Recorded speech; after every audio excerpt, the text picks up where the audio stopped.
جی right. اچھا احمد صاحب, بابا بلے شاہ نے ایک بڑا اچھا شعر کیا تھا, it completely fits on a lot of things. 4 کتاباں اتو لتھیاں نالے لتھا ڈنڈا, 4 کتاباں کچھ نہ کیتیاں سب کچھ کیتا ڈنڈا.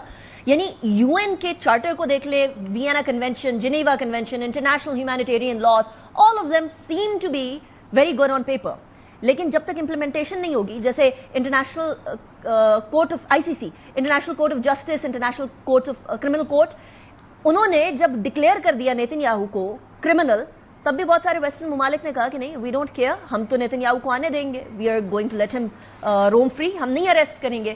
تو یہ والی سچویشن کو کیسے کیٹر کیا جا سکتا ہے پریکٹیکلی؟ جی دیکھیے, انٹرنیشنل لا یا for that matter domestic law میں جب آپ کوئی بھی ریلیف کورٹ میں یا کسی فورم پہ لینے جاتے ہیں تو ایبسلیوٹ ریلیف کبھی بھی اس طرح سے نہیں ملتا جس طرح سے ایک لیٹیگنٹ پارٹی چاہتی ہے. ایک فریق کی جو خواہش ہوتی ہے وہ ریلیف میں کنورٹ 100% نہیں ہو سکتی, چاہے اس کی جو بھی خواہش ہو.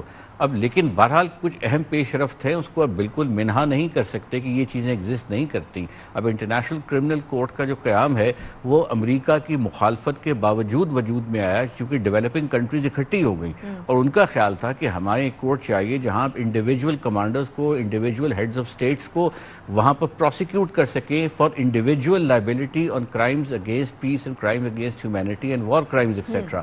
تو وہ کورٹ بن گیا, اس کے ججز لگ گئے, اس میں پروسیکیوٹر آ گیا, اور اس کے بعد مزید پیش رفت ہوئی. انہوں نے کئی ہیڈز آف سٹیٹ کے خلاف وارنٹ ایشو کیے, پروسیڈنگز ٹیک اپ کی, کئی ایسے ایشوز تھے جو وار کرائمز کی زمرے میں انویسٹیگیشنز کھولی. افغانستان میں ایون امریکن فورسز کے اوپر انکوائریز شروع کی, UK کے فورسز پہ کی. آپ ان کی ویب سائٹ پہ جا کر ان کے کام کی نوعیت کو دیکھیے. اور اس کے بعد پھر انہوں نے نیتن یاہو کو اس میں لانا, یعنی کہ وارنٹ تک پہنچنے کا مرحلہ بہت سارے پروسیجرل مرحلوں سے گزرنے کے بعد وارنٹ ایشو ہوتا ہے. تو اس کو بھی ہمیں انڈرمائن نہیں کرنا چاہیے کہ کنسنسس بیس بحال کچھ فورمز ہیں جن میں اتنی سخت ہے کہ وہ پھر بھی جو لیگل اسائنمنٹ ان کو ملی ہے وہ دے سکتے ہیں. اب ICC کے پاس کوئی کورٹ, کوئی فوج نہیں ہے, تو اس نے جو اپنے معاہدے ملکوں کے ساتھ کیے, ان معاہدوں کے تحت کئی ممالک نے یہ اسٹیٹمنٹ دی ہے کہ اگر یہ جن کے خلاف وارنٹ ہے ہم انہیں گرفتار کریں گے. تو میں سمجھتا ہوں یہ از خود ایک بہت بڑی پیش رفت ہے. تو اس کو ایبسولوٹ سینس میں ہر چیز کو دیکھنا مناسب نہیں ہوگا,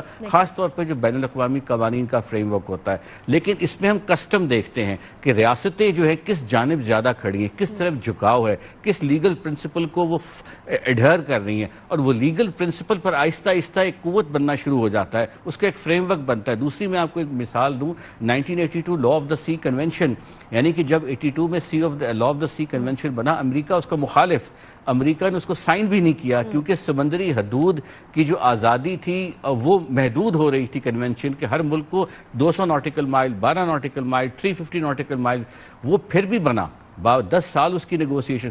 سو میرے کہنے سے مراد یہ ہے کہ ہمیں دل نہیں چھوڑنا چاہیے کہ بطور ڈیولپنگ کنٹری اگر گلوبل ڈسپلن جس پہ کئی 100 سال کا کنسنسس ہے اس کی کوئی اس وقت وائلیشن اسپیسیفک کیس میں کر رہا ہے تو اس کی بنیاد پہ پورے ڈسپلن کو ڈسمس نہیں کرنا چاہیے, بیکاز بین الاقوامی فریم ورک کی زبان ہی انٹرنیشنل لا ہے. انٹرنیشنل ڈپلومیسی جس لینگویج میں کنڈکٹ کی جاتی ہے, جو نوٹ وربیل, جو ایگریمنٹس, جو کورسپونڈنس ہوتی ہے, ساری کی ساری لیگل جارگن کے کانٹیکٹ, یہ ایک سٹینڈرڈ ہے, ایک پیمانہ ہے.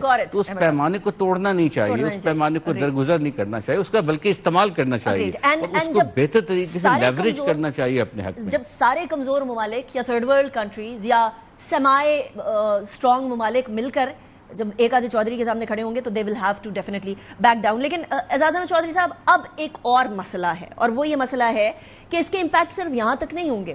اسٹریٹ آف ہارموز کو بند کرنے کی بات کر رہا ہے ایران, اس کے اکنامک امپیکٹس ہو رہے ہیں, اور صرف یہاں تک نہیں ہے. اب ایران یہ بھی کہہ رہا ہے کہ ہم نے تو NPT سائن کر دیا تھا, نیوکلیئر نان پرولیفریشن ٹریٹی, تو ہم کس خوشی میں اب اس کا حصہ رہے, جبکہ اسرائیل نے تو کسی ٹائم پر اس کو سائن بھی نہیں کیا.